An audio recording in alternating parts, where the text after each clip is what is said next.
Shalom Sobat Makariso, salam jumpa kembali bersama saya Vikaris Ferentoy Suta. Setelah sekian lama, kita baru berjumpa kembali dalam Makariso di hari ini. Sobat Makariso yang diberkati Tuhan, kita akan membaca dan mendengarkan firman Tuhan, pastinya masih seputaran tentang Paskah, karena kita masih ada di dalam momen-momen Paskah, terlebih khusus kebangkitan dan penampakan Yesus Kristus. Namun sebelum itu mari kita berdoa. Bapa yang Maha Baik, di saat ini kami akan membaca dan merenungkan bersama firman. Namun kami sadar sungguh kami terbatas, kami tidak akan mampu menyelami maksud Allah jika hanya menggunakan pengetahuan kami sebagai manusia. Oleh sebab itu, kami minta hikmat dari-Mu, supaya kami dapat memahami dengan baik maksud dari firman-Mu yang akan kami baca di saat ini. Amin. Sobat Makariso yang terkasih, firman Tuhan saya ambil dari Injil Matius pasal 28. Injil Matius pasal 28 ayat 1 hingga ayatnya yang ke-10. Injil Matius pasal 28 ayat 1 hingga ayat yang ke-10 dengan judul Kebangkitan Yesus. Setelah hari Sabat lewat, menjelang menyingsingnya fajar pada hari pertama minggu itu, pergilah Maria Magdalena dan Maria yang lain menengok kubur itu. Maka terjadilah gempa bumi yang hebat, sebab seorang malaikat Tuhan turun dari langit dan datang ke batu itu dan menggulingkannya, lalu duduk di atasnya. Wajahnya bagaikan kilat dan pakaiannya putih bagaikan salju. Dan penjaga-penjaga itu gentar ketakutan dan menjadi seperti orang-orang mati. Akan tetapi malaikat itu berkata kepada perempuan-perempuan itu, "Janganlah kamu takut, sebab aku tahu kamu mencari Yesus yang disalibkan itu. Ia tidak ada di sini, sebab ia telah bangkit sama seperti yang telah dikatakan. Mari, lihatlah tempat ia berbaring. Dan segera pergi dan katakanlah kepada murid-muridnya bahwa ia telah bangkit dari antara orang mati. Ia mendahului kamu ke Galilea. Di sana kamu akan melihat dia. Sesungguhnya aku telah mengatakannya kepadamu." Mereka segera pergi dari kubur itu dengan takut dan dengan sukacita yang besar dan berlari cepat-cepat untuk memberitahukannya kepada murid-murid Yesus. Tiba-tiba Yesus berjumpa dengan mereka dan berkata, "Salam bagi."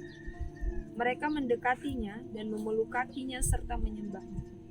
Maka kata Yesus kepada mereka, "Jangan takut.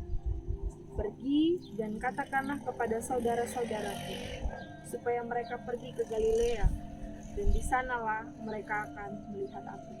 Demikianlah firman Tuhan.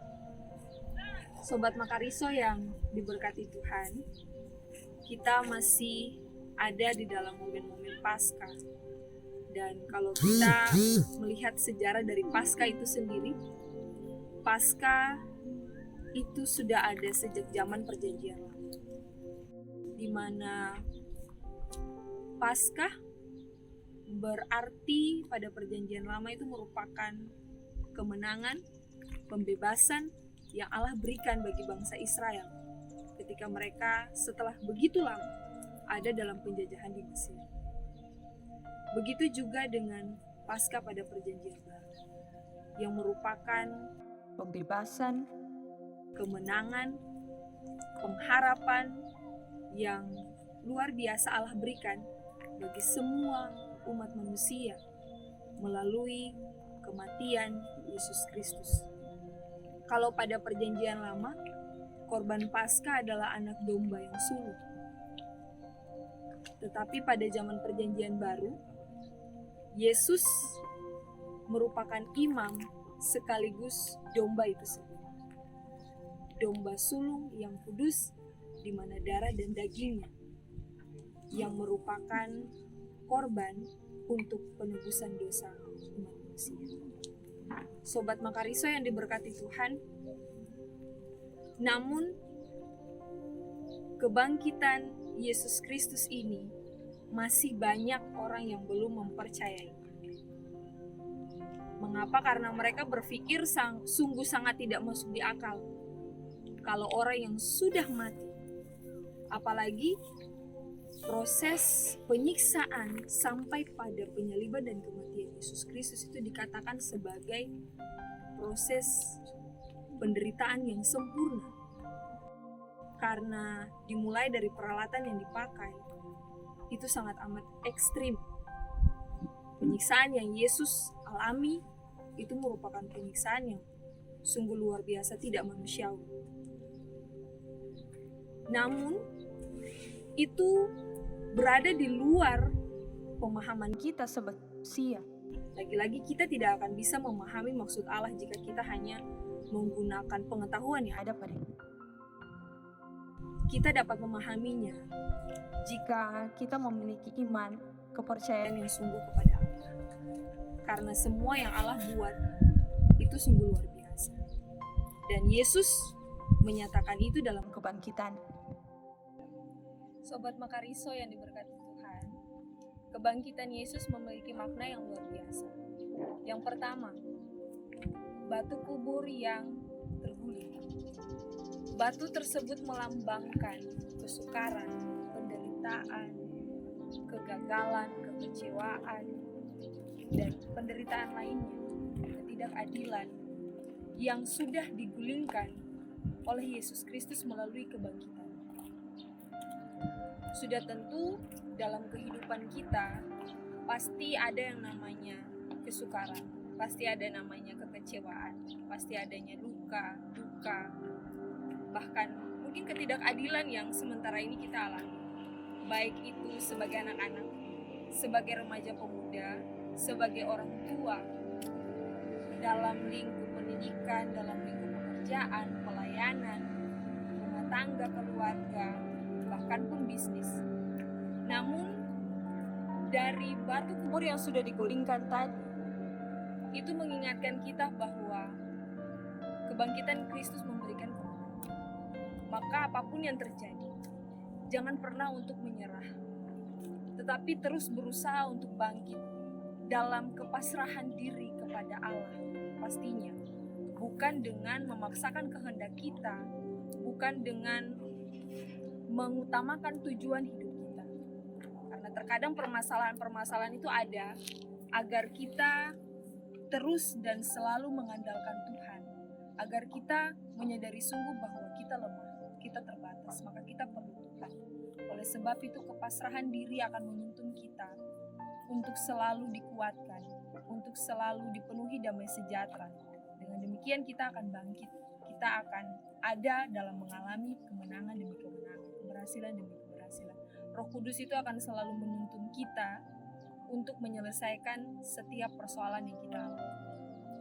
Kemudian kebangkitan Kristus memberikan kemenangan, pembebasan dari segala macam ketidakadilan, dari kutukan dosa, dari penderitaan.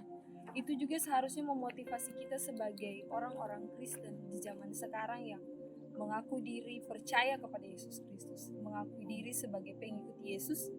Maka kita pun harus mewujud nyatakan atau menampakkan kebangkitan Kristus yang memberikan kemenangan dan pembebasan itu bagi orang-orang di sekitar kita, bagi keluarga kita, dalam rumah tangga kita, bagi lingkungan kerja kita, bagi lingkungan sosial masyarakat kita, bagi lingkungan dalam pelayanan kita, bahkan dalam lingkungan pendidikan. Masih banyak sekali orang-orang di zaman sekarang yang masih hidup di dalam penderitaan, masih hidup mengalami ketidakadilan, pelecehan, dan lain sebagainya. Maka sebagai orang Kristen, sebagai pengikut Kristus yang setiap saat merayakan kebangkitan Yesus, apakah kita hanya melihat hal-hal itu terjadi begitu saja, lalu membiarkannya? Ataukah kita pun harus turut andil di dalam membantu mereka menyelesaikan setiap persoalan hidup mereka? Sobat Makariso yang diberkati Tuhan, masih banyak orang yang terpapar. Maka kebangkitan Kristus itu memotivasi kita untuk selalu mengulurkan tangan kita untuk mengangkat yang terjatuh, untuk menolong yang lemah. Kebangkitan Kristus memotivasi kita untuk selalu memberikan telinga kita mendengarkan setiap keluh kesah orang lain. Karena terkadang seseorang hanya butuh untuk didengarkan. Dengan mereka didengarkan, maka mereka merasa sebagian beban yang sementara mereka pikul itu terasa ringan. Karena masih ada orang yang peduli dengan mereka dengan cara mendengarkan keluh kesah mereka. Kebangkitan Kristus memotivasi kita dalam kehidupan keluarga sebagai rekan. Kita memberikan pundak kita sebagai tempat sandaran bagi orang lain. Karena pundak memberikan kenyamanan tersendiri bagi seseorang yang mungkin sedang mengalami kekecewaan, kerapuhan, karena begitu banyak beban masalah yang dialami. Sobat Makariso yang terkasih dalam Tuhan Yesus Kristus, kemudian kebangkitan Kristus memotivasi para murid untuk terus ada dalam pemberitaan Injil. Ia menyampaikan kabar baik itu kepada para perempuan, untuk menyampaikan kepada para murid bahwa mereka harus ke Galilea bertemu dengan Yesus, agar mereka percaya bahwa Yesus itu tidak mati untuk selamanya, tetapi dia mati.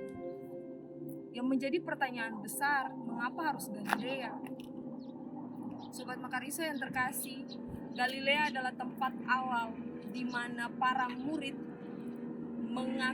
memilih untuk mengikuti Yesus, mengambil komitmen untuk mengikuti Yesus, menjadi muridnya, mengiring Yesus kemanapun Yesus pergi melakukan tugas dan panggilan pelayanan. Dan di Galilea sudah banyak mujizat yang Yesus buat dan para murid lihat secara langsung, para murid alami. Di Galilea juga begitu banyak ajaran yang sudah mereka dengarkan dari Yesus.